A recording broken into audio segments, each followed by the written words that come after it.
한 목사님이 이런 설교문을 쓴 거를 제가 본 적이 있는데요. 내용이 이렇습니다. 현재는 우리와 함께 하시는 하나님의 시간이다. 현재에서 도망치는 사람은 하나님의 시간에서 도망치는 것이며 그것은 곧 하나님의 세계에서 도망치는 것이다. 현재는 책임 있게 행해야 할 시간이다.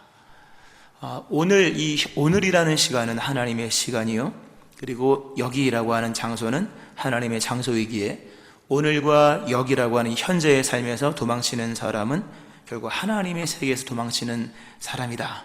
우리는 하나님께서 주신 오늘과 이 자리라고 하는 이 현재의 삶 속에서 책임 있게 행동해야 된다라는 문장인데요. 이게 보네포 목사님이 쓴 책에 정말 기독교는 비겁할까라고 하는 그 얇은 책이 있거든요. 거기서 나온 내용입니다.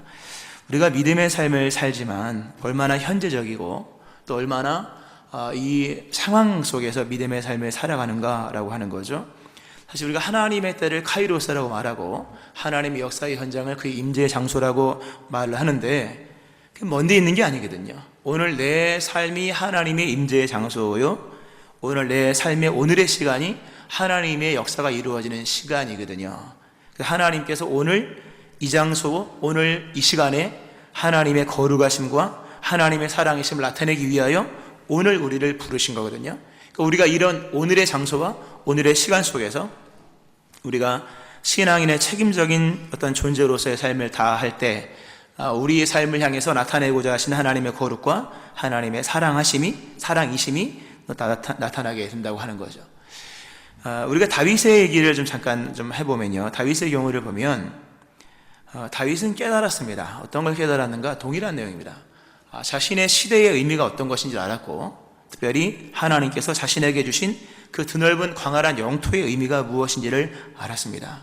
그 드넓은 영토는 하나님께서 하나님의 거룩하심과 사랑을 나타내시기 위해서 하나님이 주신 그 영토요, 영역이요, 또 그 자신이 제의하고 있는 그 시간의 의미는 하나님께서 그 일을 이루시기 위해서 특별히 지정하신 하나님의 시간, 카이로스다라고 하는 것을 알았죠. 그 다윗이 이런 모습 속에 신앙인으로서의 책임적인 행동들을 해나갑니다. 즉, 다윗의 영토가 굉장히 넓었잖아요. 물론 막 패권을 진 대국은 아니었지만 나름 굉장히 큰 제국이었지 않습니까? 그 큰 영토에 그 하나님께서 주신 그 믿음을 다 채워나갔다는 거죠.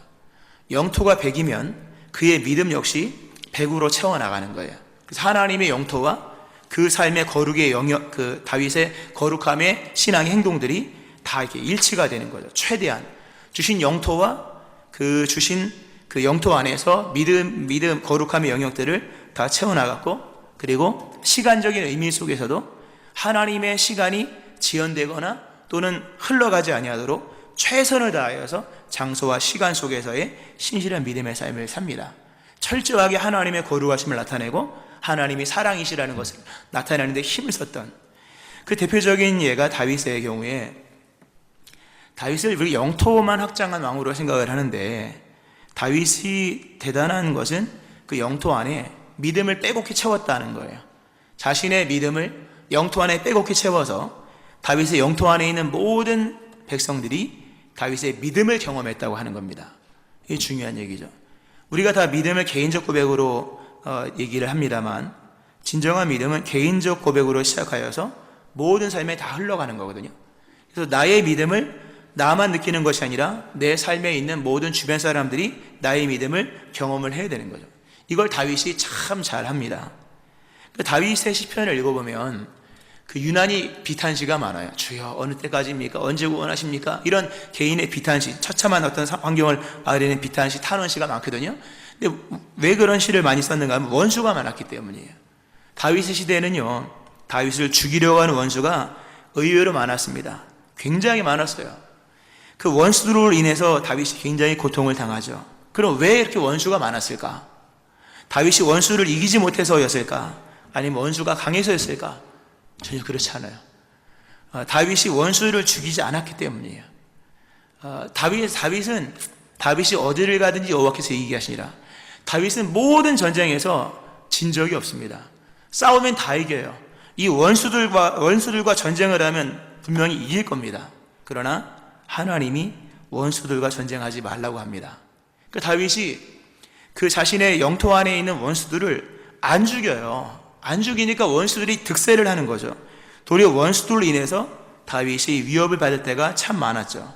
그럼에도 불구하고 하나님께서 주신 영토 안에서 사사로이 원수를 죽이거나, 원수를 죽이면 평안하죠. 그러나 그건 신앙이 아니거든요. 너무 삶이 평안해도 이 문제가 있는 거예요. 자기 나라를 구축한 거라고 하는 거죠. 다윗이 원수들을 죽이지 않고 자신을 죽이려고 했던 모든 원수들을 다 살려놔요. 압살롬 같은 사람들, 반역의 대명사. 압살롬이 그 시대 압살롬만 살아난 게 아니라 압살롬 같은 사람들이 다 살아 있었던 것이요, 비난과 비방과 조롱을 일삼았던 시므이 같은 사람들 다 살아 있었잖아요. 시므이만 산 것이 아니라 시므이 같은 조롱과 비난을 일삼았던 사람들도 다 살아 있었던 거죠. 다윗이 그 영토와 그 자신의 시간대 속에서 하나님의 거룩하심과 하나님이 사랑이시라는 것을 나타내기 위해서 그 거룩함을 확장시키고 그 사랑을 가지고 원수들마저도 마치 거룩한 사람인 것처럼 대하니 얼마나 힘들겠습니까?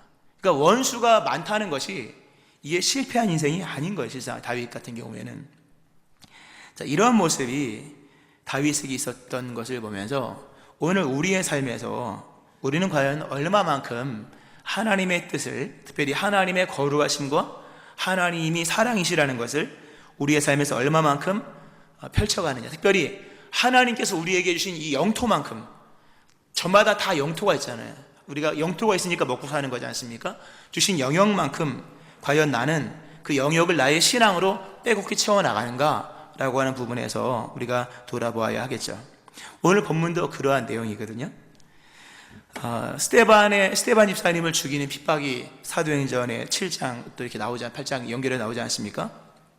스데반 집사님을 죽여요, 유대인들이. 근데 분위기가 굉장히 좋았어요. 유대인들이 호응이 좋았고 굉장히 뭔가 이제 분위기가 전환되는 일이 일어났죠. 여세를 몰아서 유대인들이 예수 믿는 사람을 이제 조직적으로 체계적으로 박해를 하기 시작합니다. 스데반 죽이고 난 이후에 그 기세가 맹렬했죠. 예수 믿는 사람 다 잡아 죽이려고 했죠. 이 핍박을 피하기 위해서 많은 사람들이 12명의 사도를 빼고 예루살렘에 모였던 그 3,000명, 5,000명 수많은 사람들이 전국 사방 각지로 다 흩어진 거예요. 성경에는 예루살렘에는 12명의 사도만 남았고 나머지는 유대 땅을 떠나서 저 한 번도 가본 적이 없는 세계 각지로 흩어지게 되었다고 하는 거죠. 사람들이, 핍박하던 사람들이 이제 기독교가 끝난 줄 알았어요. 기독교가 다 끝난 줄 알고 드디어 다 흩어졌으니 기독교의 기세는 꺾였고 시간이 지나면 기독교는 다 사라질 것이다, 그렇게 생각을 했었죠. 그런데 도리어 반대였죠.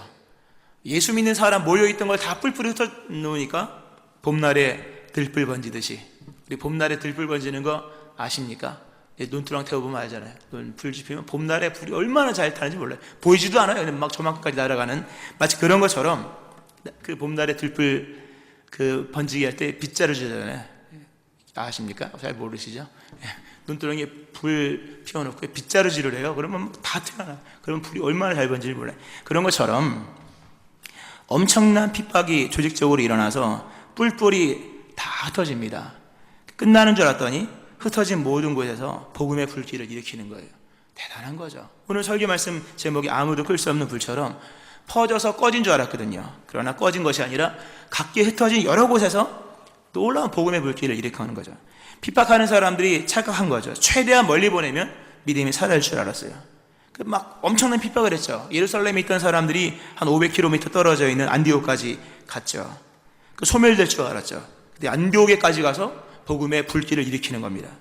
또 수천 명이 모여있던 그 무리를 개별적으로 다 이렇게 분열시켜 버립니다. 소수로. 흩어지면 끝날 줄 알았거든요. 그러나 그 작은 소수가 천을 이루고 만을 이루어서 그 소수에 흩어진 사람들이 거기서 또다시 엄청난 그리스도인을 만들어가는 이런 일들이 일어나게 됩니다. 또한 박해하는 사람들이 사도들을 중심으로 초대교회가 부흥했기에 이 구심력을 없애면 다 흩어져서 리더가 없이 이른 양처럼 흩어져서 다 사라질 줄 알았거든요. 그 나머지가 흩어졌습니다. 도리어 한 사람 한 사람이 독립적인 리더가 되어서 그 한 사람 한 사람이 더 많은 제자들을 만드는 이런 일로 확장되게 되었다. 또 언어가 다르고 생김새가 다른 이방 지역으로 낯선 곳으로 쫓아버리면 거기서 다 주눅 들어서 끝날 줄 알았더니 또 이방인들을 복음화시켜서 헬라인들이 예수를 믿는 이런 일들까지 일어나게 되었죠. 실로 이 안디옥 교회의 이 사건은 아무도 끌 수 없는 들불처럼 정말 엄청난 복음의 파급이 일어나죠. 성령의 충만함이 임했을 때 바람과 불이 동시에 임하잖아요. 그러니까 바람과 불이 있으면 뭐 끝내주는 거잖아요. 마치 그것처럼 엄청난 바람과 엄청난 불길이 동시에 퍼지는 듯한 이 모습이 바로 이 안디옥 교회의 모습이라고 하는 거죠. 자, 근데 여기서 이제 우리가 한 장을 더 한 단계를 이렇게 더 이렇게 겉을 띄워버리고 좀 더 깊이 있게 돌아보면 여기도 약간의 어떤 위기적인 상황이 있었습니다. 핍박을 통해서 안디옥까지 와서 결과적으로는 안디옥 교회가 세워지고 안디옥 교회가 세워지고 난 이후에 뭐 복음이 엄청나게 퍼지잖아요. 선교의 중심은 안디옥 교회잖아요. 근데 여기에도 결과적으로는 그렇게 완성이 됐지만 약간의 이 흩어짐이 곧 선교의 현장이냐라고 할 때 이게 좀 안 맞을 뻔한 일이 일어났거든요. 오늘 그래서 외형적으로 보면 예루살렘에서 500km 떨어진 한 안디옥까지 왔으니까 사도행 1장 8절의 말씀처럼 예루살렘과 온 유대와 사마리아와 땅끝까지 이를 내 증인이 되리라 하신 말씀처럼 예루살렘부터 땅끝까지 복음이 전해지는 것 같은 외형이 시작된 것은 분명하지만 오늘 본문을 이렇게 한 단계 더 깊이 있게 들어가 보면 내용적으로는 여전히 예루살렘에서 행했던 전도의 범위를 벗어나지 못했던 모습을 보게 됩니다. 오늘 본문에 그러잖아요.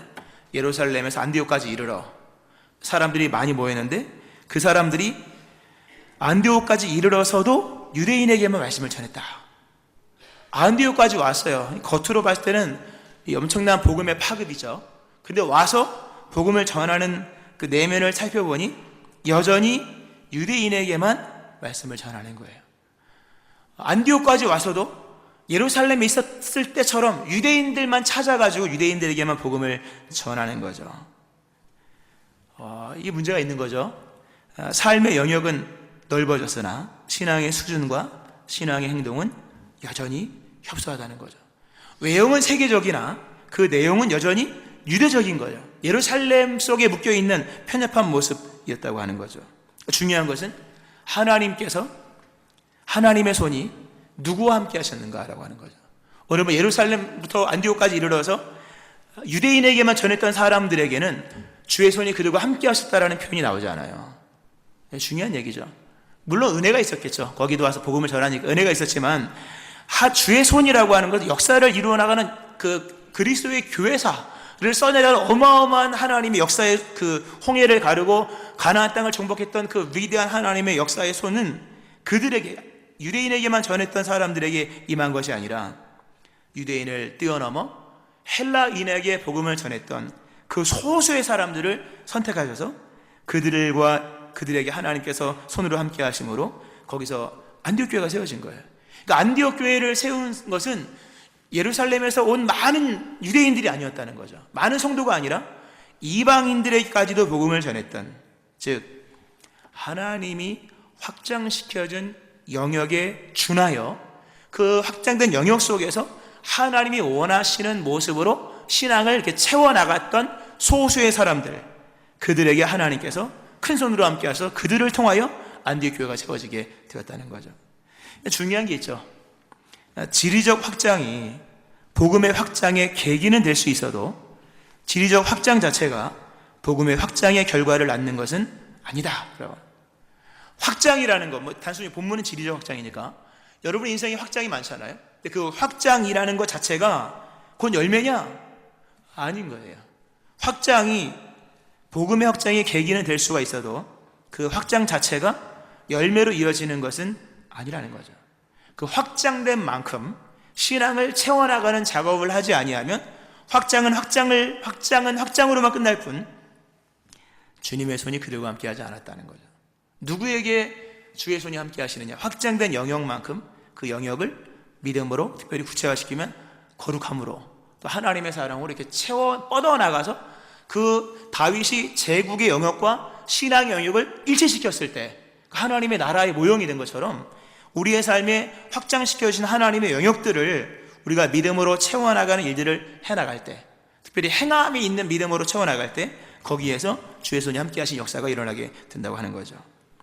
그러니까 우리가 하나님이 행하시는 일들의 이런 방법들을 좀 알아야 돼요. 하나님께서 우리의 삶에 열매를 거두시기 위하여서 확장을 시켜주거든요. 많이 확장시켜 주십니다. 그 확장이 단순히 뭐 사업의 확장 이런 얘기만이 아니거든요. 학교를 다닙니다. 친구를 만납니다. 다 이 확장의 개념이잖아요. 또 청년의 시기를 지나서 배우자를 만나 결혼합니다. 이 확장이거든요. 또 자녀를 낳습니다. 이건 수직적 확장이잖아요. 또 직장을 보내셔서 세상 깊숙이 마치 바둑에 포석을 두듯이 직장에 보내셔서 우리를 세상 속으로, 세상 속이라는 게 아프리카 땅끝 아니잖아요. 각자의 직장 속에 깊숙한 곳에 우리를 다 이렇게 확장을 시켜 주신다고 하는 거죠. 목적은 한 가지예요. 그렇게 확장을 시키셔서 그곳에서 하나님의 거룩하심과 하나님의 사랑을, 그리스도 예수의 복음을 나타내시기 위함인 거예요. 이 자리에 사업하시는 분 있습니까? 왜 사업을 확장시켜 주십니까? 돈 많이 벌라고? 물론 많이 벌어야겠죠. 그러나 거룩의 영역을 그만큼 확장시켜 준 거예요. 자, 새 친구로 만났습니까? 거룩에 살아야 할 영역을 그만큼 확장시켜 주신 것이죠. 낯선 곳에 왔습니까? 하나님께서 거룩하게 살아갈 영역을 그만큼 확장시켜 주신 거예요. 새로운 직원이 들어왔습니까? 마찬가지예요. 거룩의 영역을 확장시켜줘서 그렇게 거룩하게 살게 하시기 위한 그 영토를 우리에게 넓혀 주신다고 하는 거죠. 주신 거라는 거죠. 많은 사람들이 이 확장의 의미를 몰라요. 이 변화, 확장, 만남, 임신, 출산, 결혼, 직장, 이 의미를 모르는 거예요. 오늘 안디옥에 있었던 사람들이, 예루살렘에 있었던 사람들이 안디옥까지 왔어요. 근데 온 의미를 모르는 거예요. 거기에 와서도 유대인에게만 복음을 전하니 영토는 확장됐지만 신앙의 행동은 조금도 확장되지 않은 거예요. 주의 손은 그들과 함께 하지 않았어요. 물론 은혜는 있었겠죠. 우리의 삶도 그러한 거예요. 오늘 여기 계신 분들 가운데 무언가 확장은 되었지만 열매가 별로 없는 사람들 있을 수 있습니다. 인간관계만이 아니라 나이가 들어가는 것도 여러분 확장이잖아요. 그렇지 않습니까? 나이가 들어간다는 얼마나 큰 은혜로운 일입니까? 그런데 나이가 들어도 나이에 맞는 열매가 없고, 직분을 받아도 직분에 맞는 열매가 없고, 또 결혼을 했지만 결혼해서 열매가 없는 거예요. 결혼 자체, 물론 자체는 귀한 거지만 그 상황 속에 맺어지는 열매 다 있어야 되는 거거든요. 그게 우리가 돈을 많이 번다고 열매입니까? 여러분, 돈을 많이 벌어서 영광이 되는 그 결정적인 열매들이 있는 거거든요. 근데 이 자리에 계신 분들 가운데는 확장은 된 것 같은데 열매가 그대로인 그런 분들이 있을 수 있습니다. 무언가 넓어진 것은 분명한데 왜 결과는 그대로일까? 그것은 하나님께서 주신 그 영역과 나의 믿음의 영역이 공존하는 영역이 너무 작기 때문이에요. 믿음과 삶이 공존해야 되거든요. 같은 공존, 이게 용어가 있는지 모르겠어요. 공존지구. 믿음과 삶이 같이 만나는 교집합이 있어야 돼요. 열매는 다 그런 교집합에 일어나는 거거든요. 서로 맞닿은 부분에서 열매가 일어나는 거죠. 믿음만 가지고 열매가 있는 것도 아니요, 열심히 살아가는 삶만 있다고 되는 것이 아니라 믿음과 삶이 이렇게 만나는 부분 안에서만 열매인 거죠. 그러니까 서로 이렇게 공존하는 지구가, 공존하는 이 어떤 지역이 넓으면 넓을수록 열매를 많이 맺는 거예요. 그러나 그것이 협소하면 아무리 많은 영역이 넓어졌다 할지라도 믿음으로 살아가는 삶의 영역이 적기 때문에 삶의 열매가 없는 거죠. 요즘에 흥회에 가면 들녘에서 모내기가 한창이죠. 논을 갈고 물을 대고 열심히 모를 심어요. 지금 바쁜 시기입니다, 사실요. 모를 내고 한 4, 5개월 지나면 추수를 하죠. 가을에 많은 수출을 거두는데, 많은 소출을 거두는 방법은요, 다른 게 아닙니다. 땅만큼 씨를 뿌려야 돼요. 만평의 땅이 있다면 만평의 땅에 빼곡히 벼를 다 심어야 돼요. 예전에 농사짓는 우리 부모님들을 보면요, 정말로 땜빵 한다 그러잖아요. 이렇게 이항기로 한번 쫙 하고 나면 이게 기계가 심으면 이렇게 비는 공간이 있거든요. 그러면 하루 이틀 정도 이렇게 이렇게 어떤 주머니 차고 뭐를 계속 이렇게 채워나가는 작업을 해야 돼요. 왜냐면 채운 만큼, 땅만큼 빼곡히 뭐를 심어야 나중에 그 땅만큼의 열매를 거두는 거예요. 땅은 넓은데, 땅은 만평인데 100평의 넓이만큼만 벼를 심는다면 가을에 분명히 100평만큼만 거두게 된다고 하는 거죠. 신앙도 그러한 거예요. 연수가 길고 우리가 여러 가지 확장된 것 같으나 하나님께서 넓혀주신 영역 안에서 그 영역을 거룩함과 그리스도에서의 복음과 그 사랑으로서 채워나가지 않으면요, 결국 채워나간 만큼만 결실을 얻기 때문에 확장된 것은 많아도 결실은 별로 없을 수 있다고 하는 거죠. 그러니까 최대한 하나님께서 주신 영역만큼 확장시켜 나가는 일을 해요. 나이가 들면 그만큼의 열매를 맺을 수 있도록 믿음을 확장시켜 나가야 돼요. 청년 때 믿음 가지고 중년을 살 수 없듯이, 그게 결혼할 때 혼자 열심히 믿었을 때와 결혼하거나 애 키우고 나서 그것이 다를 수밖에 없듯이, 그게 열매가 그렇게 부실한 이유는 그 작업을 하지 않았기 때문이에요. 주신 영역만큼 따라가지 못했기 때문이죠. 오늘 안디옥에까지 와서도 유대인에게만 복음을 전했던 사람에게는 주의 손이 함께하지 않았거든요. 열매가 없는 거죠. 은혜는 있었지만 우리가 은혜 받는 것으로 끝나는 것이 아니라 열매를 맺는 삶을 살아야 하는 거죠. 그러기 위해서는요, 이 주신 나이 또는 직분 또는 사업 또 만남의 대인관계 모든 삶의 저 끝까지 우리의 삶 속에 그 모든 거룩함과 그리스도 예수의 그 사랑을 이렇게 자꾸 펼쳐나가는 일들을 해야 돼요. 거기에 하나님의 손이 함께 하신다고 하는 거죠. 할렐루야. 여기서 근데 이게 쉬우면 여러분 이거 설교할 이유가 없는 거죠. 그렇지 않습니까? 만약에 우리가 하나님께서 주신 삶의 영역만큼 신앙을 넓혀가는 것이 쉬우면 다윗이 괜히 유명할 필요가 없는 거잖아요. 쉽지 않다는 얘기예요. 중요한 거는 그렇게 해야만 열매가 많이 맺어지는 것인데 쉽지 않다는 거죠. 왜 쉽지가 않으냐? 주신 삶의 영역만큼 신앙의 영역을 이렇게 확장시켜 나가는 것이 왜 어려운가 하면 가장 근본적인 얘기죠. 사람이 육체적이기 때문이에요. 자기 중심적인 것, 그 육체라고 해서 음란과 쾌락과 방탕과 방종만이 아니라 자기 본의적인 생각들, 자기 중심적인 생각들, 즉 자기를 벗어나지 못하는 거죠. 우리를 예수님께서 포로에서 우리를 건져내시는데 우리를 스스로 포로되게 하는 가장 큰 것은 나 자신이에요. 내가 나를 포로로 만들고 특별히 나의 생각들 뿐만 아니라 우리 모두는요 다 문화의 옷을 입고 살잖아요. 근데 그 문화의 지배력이 엄청나거든요. 사실상 우리는 다 모두가 문화의 포로입니다. 우리가 음식 맛 잘 안 바뀌는 거잖아요. 그렇죠?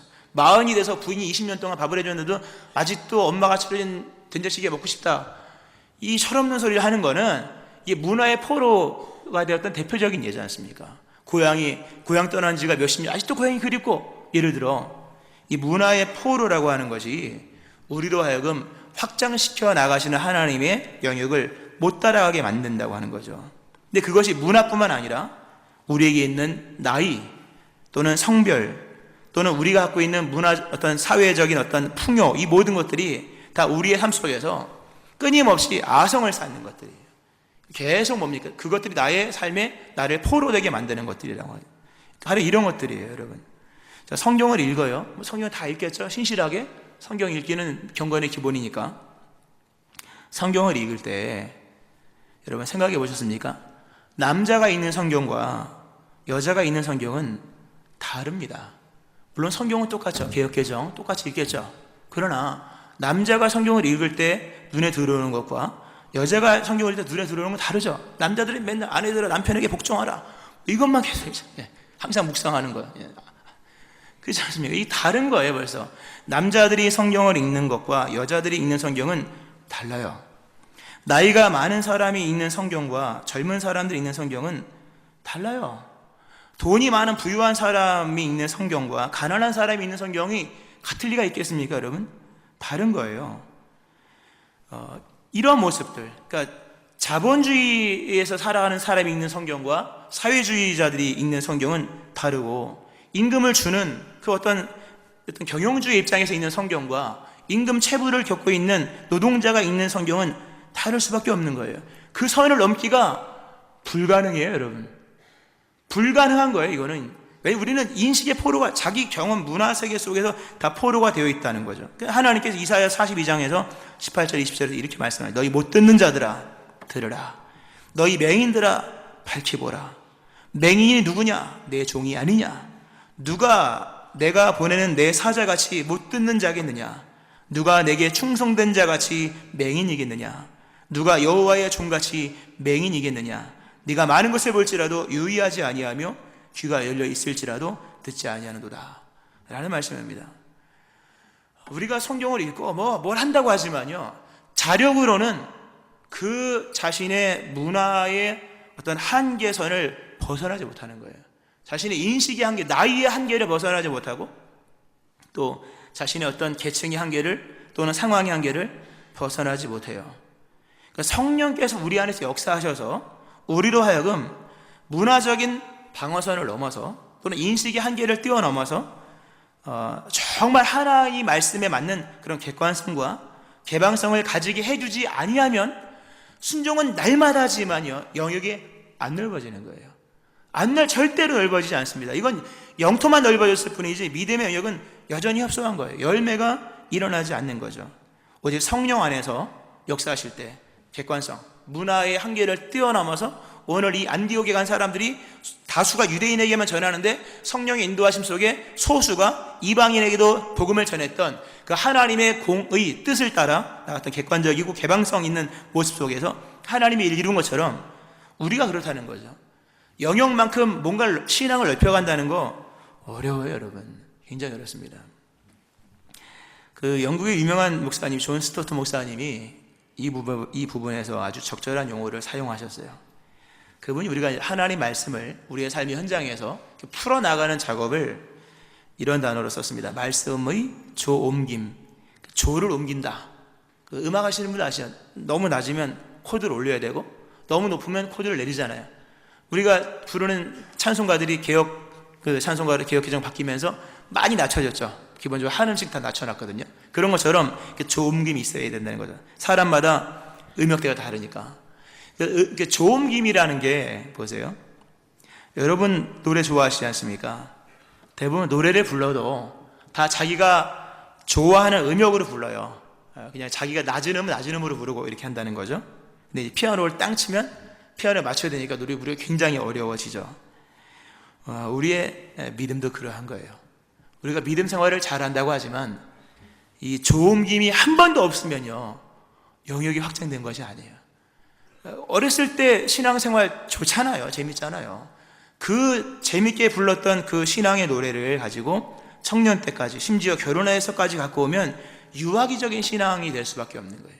하나님의 음역이 하나님께서 우리의 삶에 새로운 어떤 곡조의 멜로디를 제시하시는데 굉장히 음을 한 단계 높였는데 우리가 여전히 저음으로 부르고 있다면 부조화가 일어나는 거예요.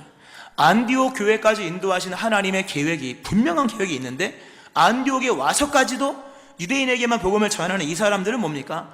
이 조음김이 안 된 거예요. 말씀의 조음김이 되지 않았어요. 그러니까 하나님의 멜로디와 이 사람들이 부르는 노래는 부조화가 일어나는 거예요. 안 맞는 거예요. 코드도 안 맞고 음계도 안 맞아서 아주 듣기 불편한 노래. 우리 교회 성가대 잘하잖아요. 근데 만약에 피아노 반주가 누군가가 삑사리가 나가지고 이상하게 나오고 그러면 아주 이게 불편한 것이 되는 것처럼 우리의 삶 속에서는요, 이 확장이라는 개념은 존 스토트 목사님이 표현한 것처럼 조옮김, 영어로 트랜스포지션이에요. 위치를 바꾸는 거예요.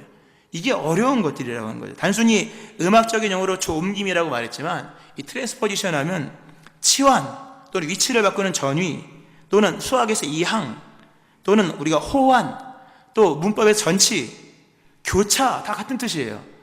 이게 이 기능이 떨어지면요, 영역은 확장됐지만 부조화가 일어나는 거예요.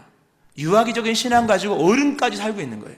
혼자 믿을 때 믿음 가지고 결혼해서도 사실 남편과 아내가 얼마나 힘들겠으며 이 수평적 뿐만 아니라 수직적 확장에 대한 이해가 없으니 애들이 얼마나 생고생을 하겠는가라고 하는 거죠. 그러니까 하나님께서 우리의 삶을 넓히시면서 새로운 멜로디를 주실 때 거기에 맞춰서 나가는 것 쉬운 게 아니에요. 왜냐하면 자기 음계로 부르기 때문에 이것이 우리의 힘으로는 어려운 거예요. 이거 누가 그렇게 그 맞는 이 조음김을 해주시냐면 성령이에요. 사실 이환, 이향, 치환 또는 호환 또는 교차, 조음김 이게 능력이에요, 여러분. 이게 능력이라는 거죠. 다르게 신앙을 표현할 줄 아는 거예요. 믿습니다 이것만 하는 것이 아니라 원수들 앞에서 그들을 거룩하게 대했던 다윗 같은 이게 능력이에요. 근데 이런 능력은 개인의 능력이 아니에요. 성령께서 그를 사로잡을 때 생기는 능력이에요.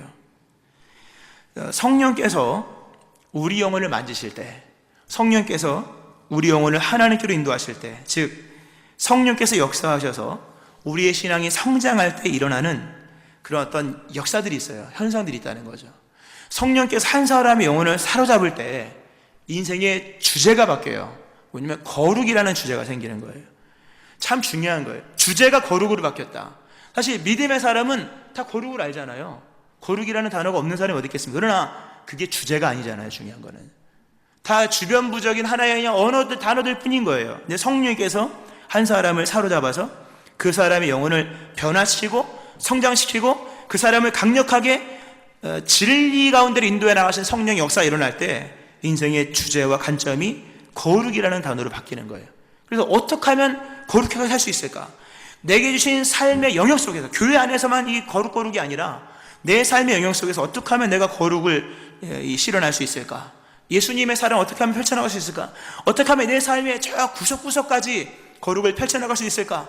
어떻게 하면 불편한 그 원수들과의 관계 속에서도 거룩을, 또 힘든 여러 상황 속에서도 예수님의 사랑을 나타낼 수 있을까? 이게 성령께서 행하시는 거예요. 그러니까 성령께서 각 심령에 역사하셔서 그분이, 성령이 어떤 분이 우리를 진리 가운데로 인도하시는 분이잖아요. 그러니까 그분의 역사가 아니고서는요, 이끌어주는 분이 없기 때문에 거룩하게 살고 싶어도 살고 싶은 마음도 안 들고 그렇게 주제로서 사로잡힌 역사도 일어나지 않아요. 그러나 성령의 충만함을 받으면요, 회개가 나오잖아요. 물론 회개 받고 성령 받는 것도 순서도 있지만 성령께서 우리를 사로잡을 때 가장 먼저 일어나는 회개가 뭡니까? 뭐 열심히 하는 것? 물론 맞죠. 그러나 제일 먼저 성령께서 역사하실 때 일어나는 회개는 뭐냐면 거룩하게 살지 못한 삶에 대한 회개예요. 또는 사랑하지 못한 삶에 대한 회개. 그러니까 성령 충만하면 거룩을 향한 열정이 생겨요. 거룩을 확산시키고자 하는 그 마음이 생겨요. 사랑을 펼쳐나가고 싶은 용기들이 생겨져. 그래서 성령의 사람들이 주신 삶의 영역만큼 거룩의 영역을 펼쳐나가는 거예요. 다수의 사람이 안디옥에까지 와서도 유대인에게만 복음을 전하는 이 협소한, 자기 노래 부르고 있는 이 부조화의 이 사람들과 달리 하나님의 뜻을 깨닫고 성령 인도하심 속에 안디옥에 와서 헬라인에게도 복음을 전했던 이런 일들이 성령의 역사 속에 일어나는 거예요. 그리고 비로소 이럴 때 주의 손이 그들과 함께 하시는 거예요. 그 새로운 역사가 일어나는 거예요. 은혜의 잔잔한 물결이 아니라 정말 몰아치는 이 어떤 홍수 같은, 또는 능력 있는 하나님의 역사가 일어나게 되는 거예요. 할렐루야. 말씀을 좀 맺으면서요, 이 하나 말씀드리고 마치는데요, 우리가 이 안디옥 교회를 보면서 안디옥 교회를 사람들이 이제 많은 모형으로 삼아요. 그래서 이제 교회 이름도 안디옥 교회, 참 좋지 않아요? 좋습니다. 근데 안디옥 교회는 실상 예루살렘 교회가 계획하여서 세운 교회가 아닙니다. 계획하여 세운 교회가 아니에요. 계획이 없었어요. 예상도 없었어요. 근데 어떻게 핍박이 그냥 확 일어나다 보니까 어떻게 돼서 거기서 복음을 전해서 생겨진 교회가 안디옥 교회였다는 거죠. 근데 중요한 건 이거예요. 계획이냐 계획이지 않느냐는 중요하지 않았다는 거죠. 나중에 결과론적으로 봤을 때 중요한 건 뭡니까? 계획이냐 아니냐가 아니라 그 떠밀린 상황이든 아니면 계획해 간 상황이든 중요한 건 그것이 아니라 중요한 건 이 한 가지, 오늘 내 삶의 자리에서 거룩하게 살아갈 힘이 준비되어 있는가 아닌가, 그거 하나뿐이 없는 거예요. 오늘 이 자리에 사업을 하시는 분들, 또는 뭐 공부하시는 분들, 또는 뭐 삶을 성실하게 살아가는 분들, 자, 계획된 삶의 자리입니까? 좋습니다. 그러나 계획되지 않은 삶의 자리라 할지라도 두려워할 건 없어요. 계획이냐 계획이지 않느냐는 사실 우리 입장에서 하나님한테 다 원래 있는 거잖아요. 중요한 건 뭡니까? 계획이냐 계획이지 않느냐, 뭐 떠밀려 왔냐, 자력으로 왔냐, 선택해 왔냐, 아니면 그냥 어떻게 어쩔 수 없이 수동적으로 왔느냐, 중요한 건 그게 아니에요. 중요한 건 한 가지, 오늘 주께서 내게 확장시켜 주신 이 삶의 자리에서 과연 거룩하게 살아갈 힘이 있느냐 알아요. 거룩하게 살 수 있는 힘이 있느냐, 이 하나가 모든 것을 좌우하는 거죠. 떠밀려 왔으나, 계획도 아니었으나 거기서 하나님의 뜻을 따라 이방인에게도 복음을 전했던 이 사람들, 계획한 것보다 더 큰 일을 이루잖아요. 계획으로 승부합니까 여러분? 거룩의 능력으로 승부해야 될 줄로 믿으시기 바랍니다. 이 거룩의 능력이 누구에게 옵니까? 성령으로부터 오는 거예요. 현재라는 시간, 또는 이곳이라고 하는 장소는 하나님의 시간이요, 하나님께서 지정하신 장소입니다. 오늘 그리고 이곳에서 우리는 하나님께서 주신 거룩한 삶을 살아야 합니다. 이것은 그러나 우리가 할 수 있는 것이 아니에요. 성령의 충만함을 입어 성령께서 주시는 거룩의 능력을 힘입을 때에만 그 넓혀진 확장된 영역만큼 믿음이 확장되고 그만큼의 열매를 거두게 되는 거죠. 이러한 아무도 끌 수 없는 거룩한 불이 성령의 충만한 가운데 임하여 넓혀주신 만큼 거룩의 불도 넓혀지고 거룩의 영역도 확장되어서 그 전 삶을 통하여 하나님께 영광을 돌리는 여러분의 삶이 되어지기를 주의 이름으로 축원합니다. 아멘. 기도하겠습니다.